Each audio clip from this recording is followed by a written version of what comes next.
கனவுல ஒரு உடல் எடுத்துக்கிட்டு அது அங்க உயிரோட பிராணன் உள்ள மாதிரி உயிர் உள்ள மாதிரி உலாவுது அப்படின்னா, நீங்க அந்த சூக்ஷ்மமான சரீரத்தை ஃபார்ம்ல பார்க்கணும் அப்படின்னா, அது பிராணன் இருக்கிறனால கனவு உலகத்துல உண்மையா எழுந்து உலாவிக்கிட்டு இருக்கு. அப்போ மனதினுடைய ஸ்தூல சரீரம் எதுன்னு பார்த்தா பிராணன் தானே தவிர இந்த உடல் கிடையாது. அதனாலதான் இதே மாதிரி ஒரு கற்பனை உடல் கனவுல வரும்போது கூட அங்க பிராணனை பிடிச்சுக்கிட்டு தான் அந்த உடல் உலாவிக்கிட்டு இருக்கே தவிர இந்த உடம்ப வச்சுக்கிட்டு அங்க அந்த உடல் உலாவல.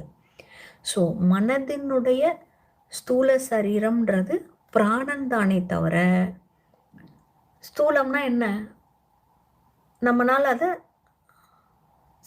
பார்க்க முடியும். இப்போ இந்த உடம்பு நம்மளால பார்க்க முடியுதுன்னா இது ஸ்தூல உடல். அப்போ மனதினோட உடலை நாம பார்க்க முடியுமா அப்படின்னா அதனுடைய ஸ்தூல உடல் பிராணன் தான், இந்த உடம்பு கிடையாது.